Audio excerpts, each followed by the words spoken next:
Is this thing on? Welcome to the Dimitri podcast. At the Dimitri Dilemma podcast, I'm your host, Dimitri. Boy, am I excited to start this episode. I think I'm gonna invest a bit more into my editing budget. This episode, and I made a big list of things I want to talk about. So let's get started. What have I done this week? I was at a protest, and there was an anti-immigration protest happening, and we were counter-protesting. Very successful turnout, but it was a bit worrying because there's a lot of police there. It's possible that they would have taken photos of me, so I had to wear a mask. Things like this. And the day before that, a few days before that or something, 500 people in London got arrested at a peaceful protest, like even these grannies. So that was low key crazy. So I was a bit worried going there. Might have to get arrested for the vibes, but I didn't. I wasn't feeling it, and I did nothing illegal. Everything I did was by recommendation of the police. But while we were there, these four very, very dapper young men. I'm talking like this guy. This guy's wearing like a flat cap, and this other guy's got like a scarf over a t-shirt. And they're like all like 30. These very dapper men wearing little communist badges came up to us, and they were like, "Why are you protesting? Like, you can just go over and talk to them because they're working class just like us." I'm like, yeah, all right, Kyle. Like, that guy literally is holding a Nazi flag, and they want like far right immigration policies, and you're telling me I could just talk to them? Yeah, mate. I'm gonna gently, politely ask this guy out of Nazism. Bellend. They're very reasonable guys. In fairness, they were quite. They were very eloquent, but they did just PMO, and apparently they're there at every protest. Whatever. All right. And it reminded me, because we were just there, surrounded by these various police cars and like riot police and shit. They got the dogs out at one point. Like, while I was there, I was just like, I got reminded of a video I got sent, of this one guy like filming for a Snap story in the back of a car with his two buddies in the front. He's just filming, and then like outside the windows, you can see like 6 riot police cars, like wrap around the car, and he's just like, love, mandem, love, mandem, love.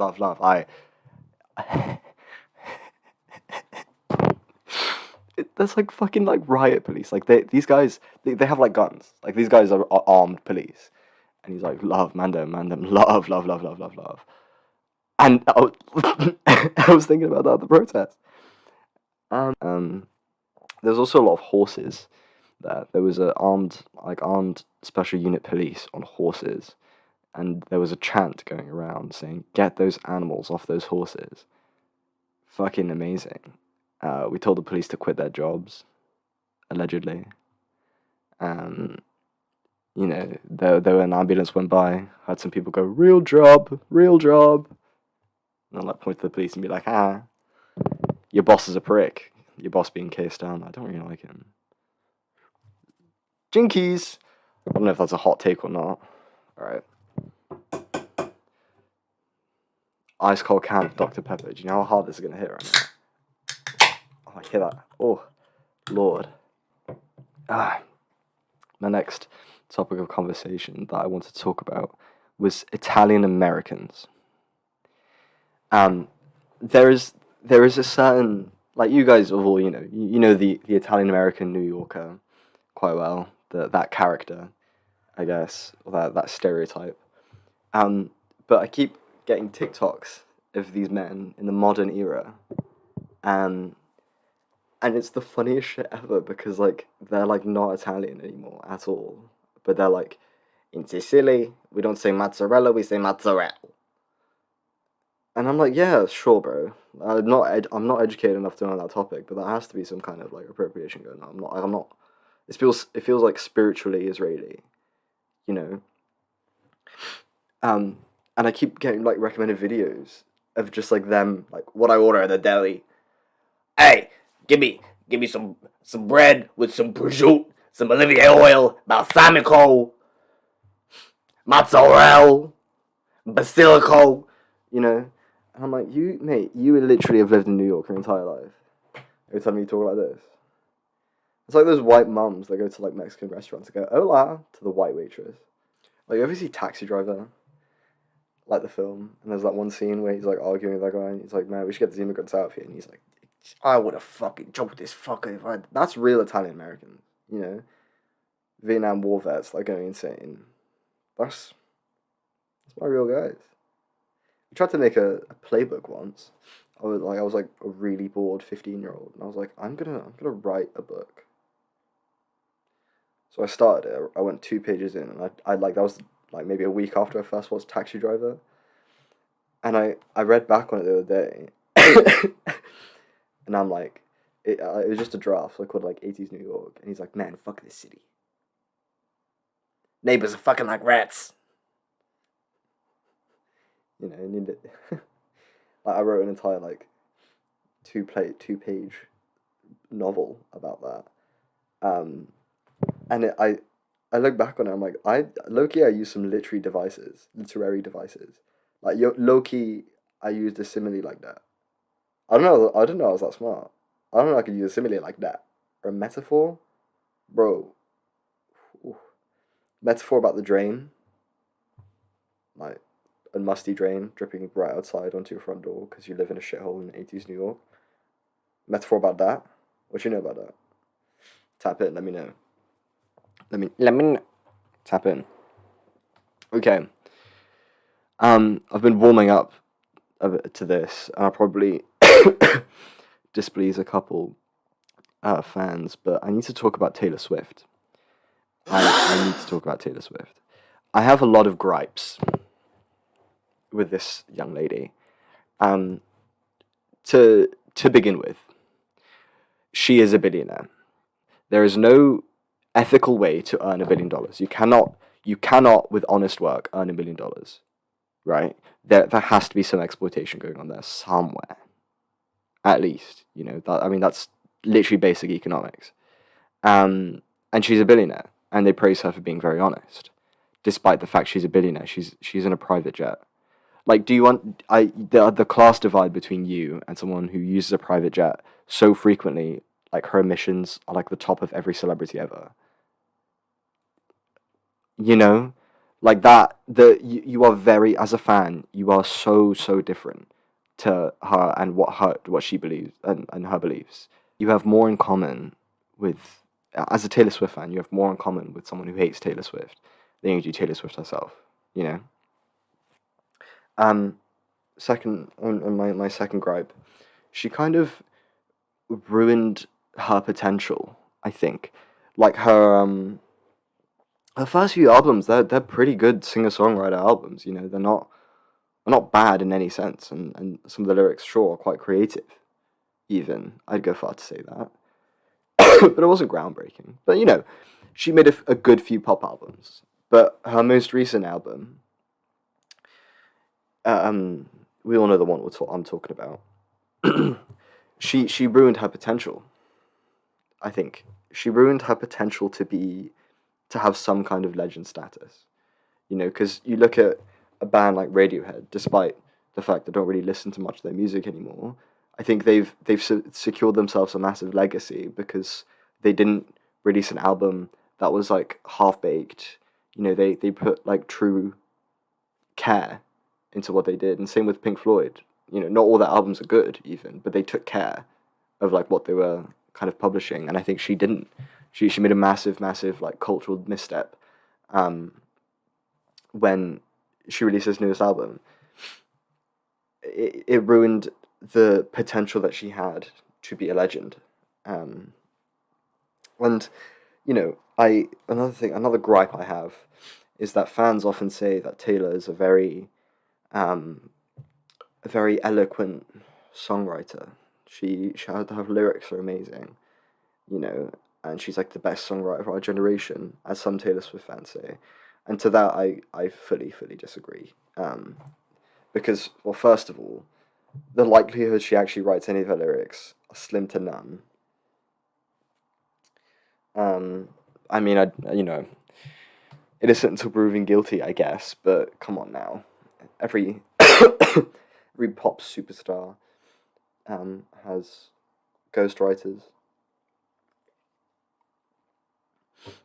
And also, have any of these fans that claim to say that, who claim that Taylor Swift is a very very good songwriter, have you ever listened to Joni Mitchell or Bjork or Amy Winehouse? Like, these are very very distinct women in the industry who have made an impact by the music they've made and by their songwriting. Their songwriting was revolutionary at that point, and it's getting to the point, you know.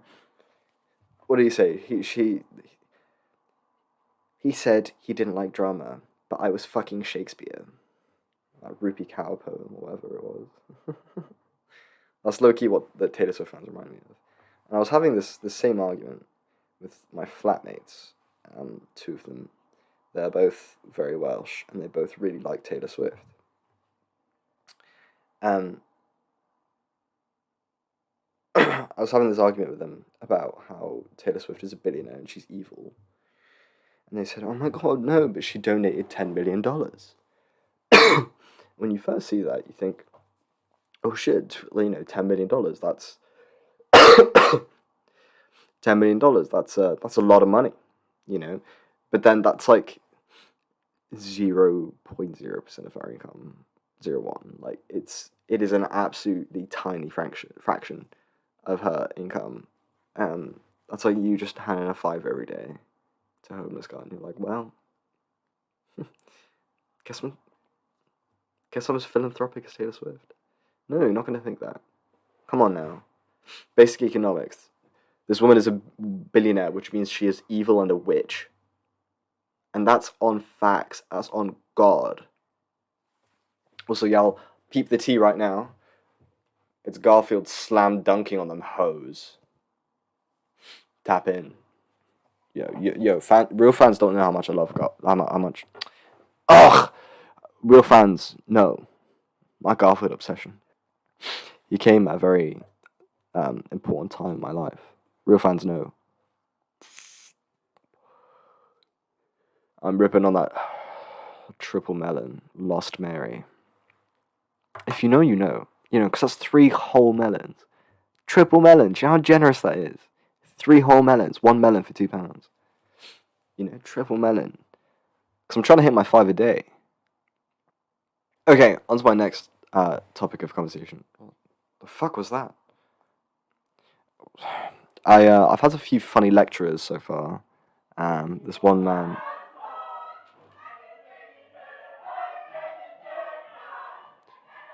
My lecturers are quite strange.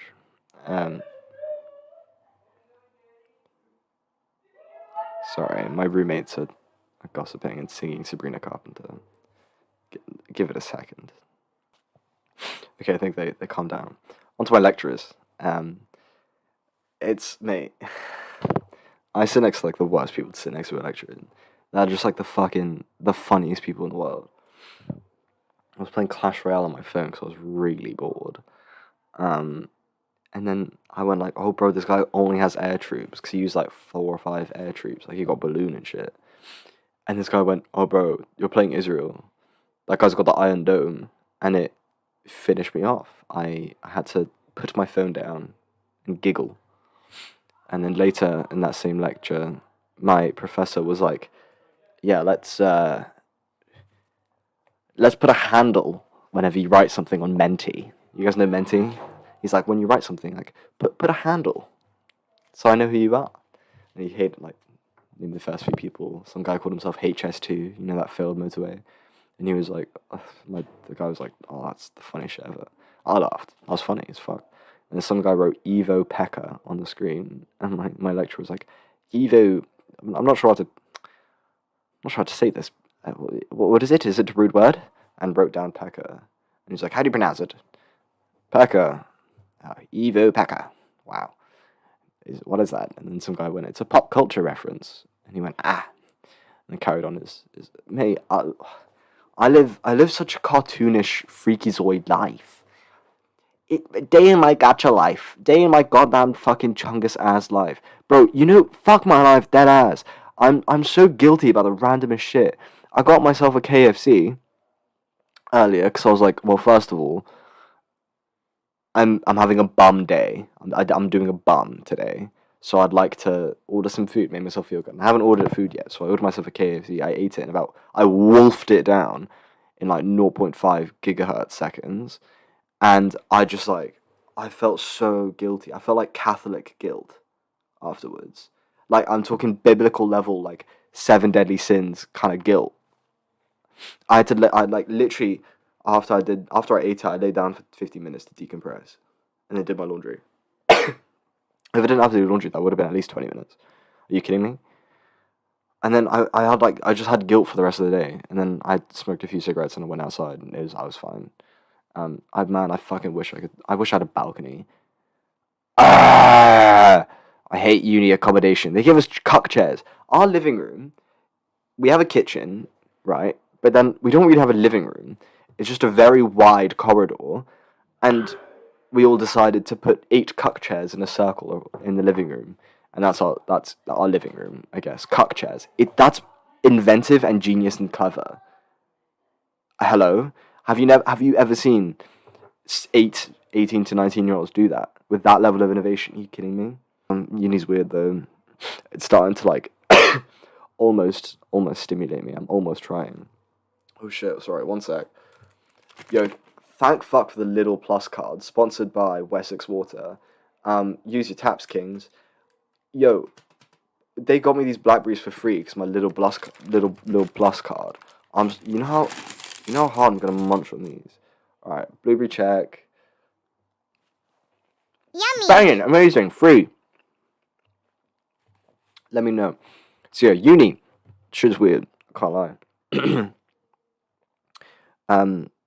Because I was walking back from a lecture at like 5 p.m. I was quite tired. The way I walk home, it's a very nice, lovely green area. So there's a lot of dog walkers. And I saw this young lady with 3 dogs. One of them was a fucking massive dog. I'm talking like big, fluffy, large, tall, heavy. And he was so cute as well. And then like 2 kind of normal dogs. And I kind of look and I smile. Because I see 3 puppies, I want to smile. So I smile at the 3 dogs. And then this big dog just goes, "Arr! Arr!" And almost jumps on me. And I kind of I jump back a little bit. My headphones fly off. I'm dead ass. Headphones fly off. And I was like, oh, don't worry. I'm not scared. Kind of, I told the person to not feel bad that I dropped my headphones because of the startling. But I wasn't scared. I don't know, don't worry. And she was like, oh my god, I'm so sorry. She's usually such a sweetheart. And I was like, damn, happens. And then she said, oh, she's usually weird around men, though. Haha. And I just said, oh, I get that all the time. And then she looked at me and just went, and then walked away. Bro, who says that? Am I that autistic? I had to whip out I get it all the time. What you mean where? And I didn't see if the woman was a baddie. I didn't see if she was a baddie because I was too worried. I was too occupied by the dog. The dog that just pounced on me. God damn! You rubber is so good.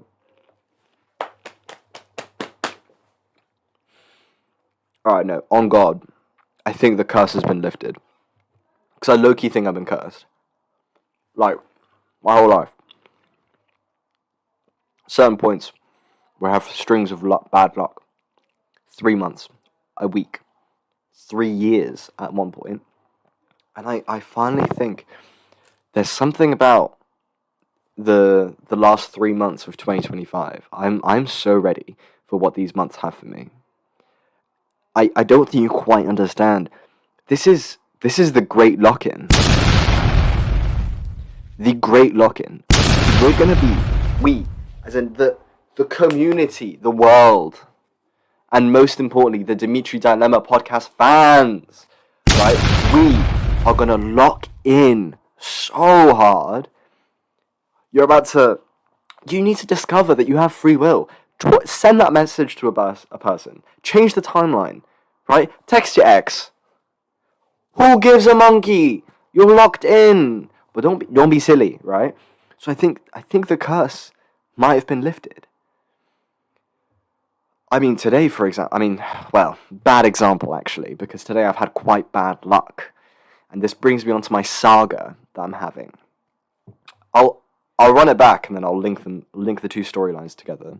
About a week ago, I went to the local corner shop to get a lighter.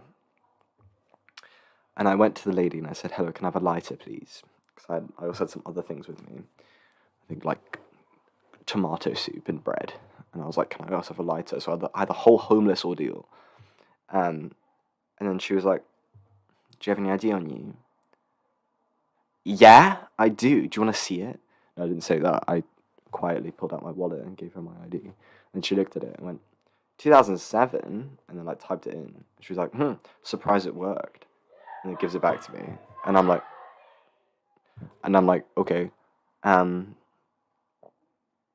that's weird. And then she was like, oh, like, she turned around and she's like, "What color lighter do you want?" "Actually, pink." And I was like, okay. And she gives it to me. I say, "Thank you." And she says, "Oh, that'll be like $5.96 or whatever." And I pay. And then she was like, "Oh, baby's first lighter." And I went, "Thank you." And then I said, "Have a nice day," because I'm nice. And she said it back. And I kind of walked out the shop very confused with that pink lighter.